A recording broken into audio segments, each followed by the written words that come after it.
Quick question, ये इंसान लड़का है या लड़की? किरारा के जेंडर को लेकर फैंस के बीच मतभेद चालू है, साथ में उसकी कर्स टेक्निक, कलिंग गेम का नया रूल और ये एपिसोड 6 में कौन सा नया कैरेक्टर इंट्रोड्यूस हुआ है, ऐसे सवाल तुम्हारे दिमाग घुमा रहे होंगे। बट टेंशन नॉट, मैं हूं ना। कुछ मैं तुम्हें बताऊंगा, कुछ तुम मुझे बताओ और साथ मिलकर ब्रेक डाउन करते हैं कलिंग गेम के एपिसोड 6 का। एपिसोड का टाइटल है कॉग, जो कि चैप्टर 157 से लिया गया है। More on that later. ये एपिसोड अडेप्ट करता है चैप्टर 154 के 15 पेजेस, 155 के 5 पेजेस और 156 एंड 157, टोटल कुछ 3 चैप्टर्स। और अगर यही पेस रहा तो पार्ट 1 के 11 एपिसोड्स में टोक्यो नंबर 1 कॉलोनी तक तो कवर हो ही जाएगा। एपिसोड शुरू होता है पांडा और मेगुमी वाली साइड से। इतने यूजी हाकारी से बात करने गया हुआ है, ये लोग गार्ड्स को ठिकाने लगा रहे हैं। मेगुमी एक निंजा की तरह शैडोज का सहारा लेता है, handling the job like a professional. ये सीन सिंपल और मांगा का 1-to-1 कॉपी हो सकता था, लेकिन यहाँ भी डायरेक्शन में क्रिएटिविटी दिखाई गई है और कुछ अलग किया है। गून के पीछे खड़े मेगुमी का जो लाइटर से फेस रिवील किया है, बोले तो अंडरटेकर की याद आ गई। सेकंड वाले गून के लिए भी कैमरा को पार्किंग में कहीं दूर प्लेस कर दिया है for an interesting wide shot.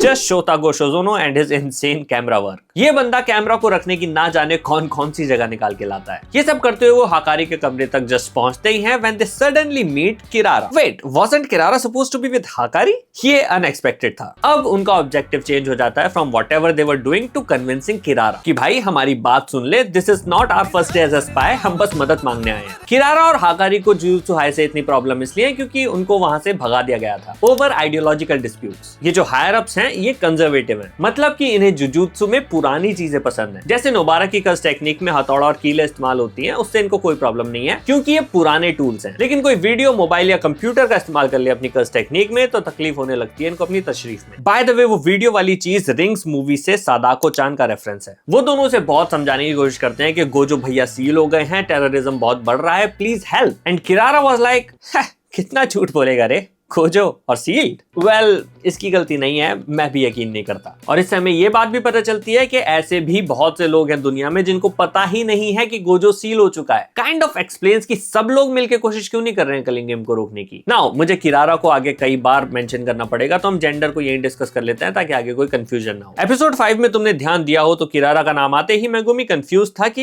ये तो लड़की का नाम है, लेकिन वो थर्ड ईयर तो लड़का था ना, जिस पर पांडा कहता है कि हाँ। तो देखो, Kirara looks like a fashionable baddie and very smashable to be honest, and I was really heartbroken to find out that he's a male. ये कैसे हो गया? जी हाँ, हाकारी और वो रूम में बस स्वॉर्ड फाइट कर रहे थे, ज्यादा कुछ नहीं। उसका जेंडर गेगे ने जानबूझकर थोड़ा सा एम्बिगुअस रखा है and most fans accept that he is a trans. तो भाई वीडियो को सिंपल बनाने के लिए मैं आगे ही वाले प्रोनाउंस यूज करूंगा क्योंकि हिंदी में मेरे पास दूसरे प्रोनाउंस है नहीं और अजीब भी लगेगा। इन दोनों को साथ में देखते ही किरारा समझ जाता है कि ये नुकीले बालों वाला बंदा जरूर जुजुत्सु हाई से है, मतलब कि यूजी भी जुजुत्सु हाई से है। वो रूम की तरफ भागता है पर मेगुमी सामने आके रोकने की कोशिश करता है। अब तुमसे ये एनिमे ओरिजिनल सीन मिस हो गया होगा, लेकिन अगर तुम ध्यान से देखोगे तो यहाँ पर पांडा एक ही जगह पर भाग रहा है, which is a nice addition to show Kirara's ability. ना पांडा किरारा की तरफ बढ़ सकता है और ना ही किरारा मेगुमी की तरफ, जिसकी वजह से ये तीनों अभी एक स्टेलमेट पोजीशन में है। अब ऐसा क्यों है ये समझने के लिए हमें किरारा की एबिलिटी समझनी होगी, जिसको हम थोड़ा डिटेल में डिस्कस करेंगे ताकि जिनको समझ नहीं भी आई थी उनको भी क्लियर हो जाए। Kirara's technique is based on a constellation called the southern cross, जिसमें 4 सितारे होते हैं, गैक्रक्स, मिमोसा, एक्रक्स और ईमाई। इसमें धरती के सबसे पास है गैक्रक्स और सबसे दूर है ईमाई, और सिर्फ इसी ऑर्डर में एक दूसरे के पास जा सकते हैं। सिंप्लीफाई करने के लिए हम इनको A B C D कर लेते हैं, जिसमें दरवाजे को असाइंड है A,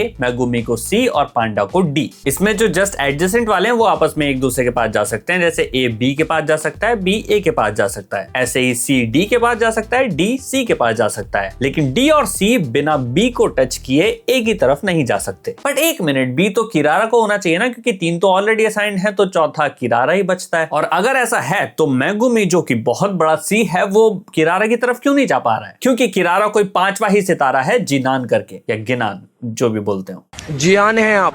और ये वाला स्टार A और B के बीच में आता है, इसको हम A2 नाम दे देते हैं। नेचुरली A की तरफ आराम से जा सकता है। अब A2 और A दोनों तक पहुंचने के लिए B से होके जाना पड़ेगा, बिल्कुल वैसे जैसे इस तरह की अच्छी वीडियोस के लिए तुम्हें सब्सक्राइब बटन से होके जाना पड़ेगा, सब्सक्राइब। तो फिलहाल वो लग जाते हैं इस B को ढूंढने and this entire fight is very different. यहाँ बहुत कुछ फ्लैशी नहीं हो रहा है, this is more like a puzzle जिसको देखने में मजा बहुत आता है। और मेगुमी जैसा दिमाग वाला कैरेक्टर इस पजल को सॉल्व करने के लिए एकदम परफेक्ट है। ये सारी चीज कॉन्स्टेलेशन से लेकर 5वें सितारे की पॉसिबिलिटी तक मेगुमी अकेले डिड्यूस कर लेता है। जब वो कॉन्स्टेलेशन का नाम लेता है तो किरहारा की शक्ल देखने लायक होती है, क्योंकि उसी से कंफर्म हो जाता है कि मेगुमी का गैस एकदम सही है। मैंने इसे मांगा में भी काफी एंजॉय किया था, बट मुझे कहीं ना कहीं ये भी लगा था कि एनिमेशन में लोगों के लिए कहीं ये बोरिंग ना हो जाए। But thanks to Goshozono's direction and a couple of anime original scenes, this was so interesting and fun to watch. I mean just look at this dynamic camera work. आहा, हो कुछ नहीं रहा है, बस एक पांडा के सर में कार अटक गई है, but it still looks like an epic fight scene. And damn that scene जिसमें मेगुमी जंप मारते हुए खाली सोच रहा होता है, डेथ नोट वाले मैजिक से कम नहीं है भाई ये। वो डिड्यूस करता है कि उसके शिकिगामी को भी सेम स्टार असाइंड है, यानी कि किरारा की टेक्निक इंडिविजुअल्स को नहीं बल्कि उनकी कर्स्ड एनर्जी को मार्क कर रही है। और इतना पता चलते ही वो सिर्फ कर्स्ड एनर्जी के थ्रू ही उस छुपे हुए सितारे को ढूंढ लेता है मांगा में, लेकिन एनिमे में इसको और डायनामिक बनाया गया है। कार से टकरा के पांडा मिमोसा यानी कि बी स्टार की तरफ गिर जाता है और सीधा हवा में उछल जाता है। Was this necessary? No. But was it creative and fun to look at? Absolutely yes. और ये तो छोड़ो, एनिमे ने तो किरारा की एबिलिटी को एक नया ही यूसेज दे दिया। वो सिक्का उछाल उछाल के उड़ रहा है भाई। मांगा में ऐसा कुछ भी नहीं था, और मांगा में तो मेगुमी खुद जाके मिमोसा को छू लेता है, लेकिन क्योंकि यहाँ किरारा बीच में आ गया था तो यहाँ पे पांडा ने रैबिट को ही ऊपर से फेंक दिया। भाई honestly Goshozono is uplifting JJK in every way possible. And then finally Megumi is able to dominate किरारा।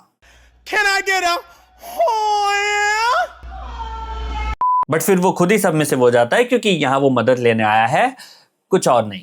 तभी दरवाजा और यूजी का मुंह तोड़ते हुए बाहर आता है हाकारी। इधर कोने में एंग्री लिटिल रैबिट अपने पांडा को प्रोटेक्ट करने में लगा हुआ है, which has to be the most adorable thing I have seen apart from Boo Boo Doo Doo reels of course.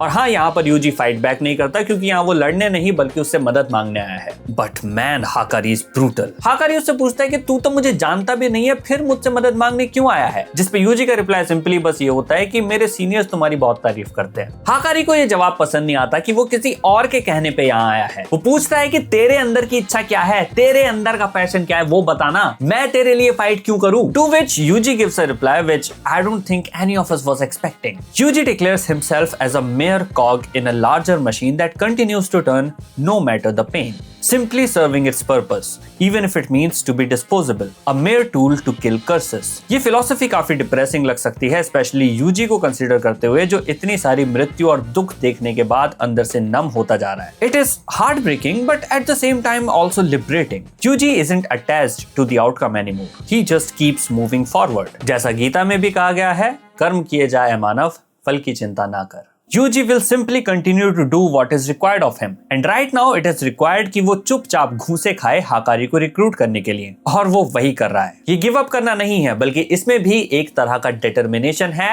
Passion है, जिसको रिकॉग्नाइज करके हाकारी फाइनली उनकी हेल्प करने के लिए तैयार हो जाता है। तुम भी मेरे एफर्ट्स को थोड़ा सा रिकॉग्नाइज करो और वीडियो को लाइक कर देना। डील साइन होने वाली होती है कि अचानक अनाउंसमेंट होती है एक नए रूल की, जो कि अभी अभी किसी ने कलिंग गेम में ऐड किया है। इसको ऐड करने वाला ये कैरेक्टर है काशिमो, जो कि एंशिएंट सॉर्सरर्स में से एक है, और इसकी बातों से तो ऐसा लग रहा है जैसे एक टाइम पर ये सुकुना के साथ बैठ के शाम की चाय पिया करता था। और उसी को ढूंढने के लिए इसने ये नया रूल ऐड किया है, जिसमें प्लेयर्स एक दूसरे का नाम, एक दूसरे के पॉइंट्स, कितने रूल्स उन्होंने ऐड किए हैं और वो कौन सी कॉलोनी में है, ये सारी इंफॉर्मेशन देख सकते हैं। और यही इंफॉर्मेशन हमारे मेन कैरेक्टर्स के भी काम आने वाली है, ये डिसाइड करने के लिए कि उनका अगला कदम क्या होगा। जैसे पोटेंशियली काशिमो जैसे कुछ प्लेयर्स को ढूंढना जो उनको पॉइंट्स दे सकें, या फिर नया रूल ऐड करवा सकें जिससे मेगुमी की बहन की जान बच सके। तो अब अपने मेन कैरेक्टर्स ऑफिशियली एंटर करने वाले हैं कलिंग गेम में, और हमें कई सारे नए कैरेक्टर्स भी इंट्रोड्यूस किए जाएंगे, जिसके ऊपर अगर तुम एक वीडियो चाहते हो तो मेरे को बता देना, मैं अगली वीडियो वही बना दूंगा। फिलहाल मारामारी शुरू होने वाली है, तो तुम भी अपनी कुर्सी की पेटी बांध के तैयार रहो। मिलते हैं अगले हफ्ते टोक्यो नंबर 1 कॉलोनी में। तब तक के लिए जिंदा रहो और देखते रहो एनिमे टीम टॉक्स। मैं मिलता हूं अगली वीडियो में। Bye bye.